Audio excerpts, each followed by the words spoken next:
नाज़रीन आदाब, सुबह के 7 बजने को है। स्पीड न्यूज के साथ मैं हूं हिना जुबैर। शुरुआत करेंगे जम्मू कश्मीर से आ रही इस वक्त की बड़ी खबर के साथ।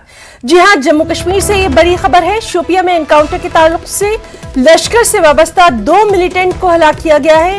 एक महलूक मिलिटेंट की शिनाख्त जान मोहम्मद के तौर पर की गई है और आईजीपी कश्मीर के बयान के मुताबिक जान मोहम्मद का ताल्लुक शोपिया से था।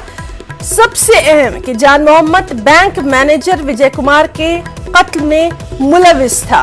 तो आईजीपी कश्मीर का ये बयान सामने आया है, जिसके मुताबिक शोपिया में जो एनकाउंटर हुआ इसमें लश्कर से वाबस्ता 2 मिलिटेंटों को हलाक किया गया। एक महलूक मिलिटेंट की शिनाख्त जान मोहम्मद के तौर पर की गई है और आईजीपी कश्मीर के बयान के मुताबिक जान मोहम्मद का ताल्लुक शोपिया से था। सबसे अहम कि जान मोहम्मद बैंक मैनेजर विजय कुमार के कत्ल में मुलविस था। इस एनकाउंटर के ताल्लुक से क्या कुछ और अपडेट है, तफसीलात है, उस पर लगातार हमारी नजर बनी हुई है। फिलहाल ये अहम खबर कि शोपिया में एनकाउंटर जिसमें लश्कर से वाबस्ता 2 मिलिटेंटों को हलाक किया गया। एक महलूक मिलिटेंट की शिनाख्त जान मोहम्मद के तौर पर की गई और आईजीपी कश्मीर के बयान के मुताबिक जान मोहम्मद का ताल्लुक शोपिया से था। जान मोहम्मद बैंक मैनेजर विजय कुमार के कत्ल में मुलविस था।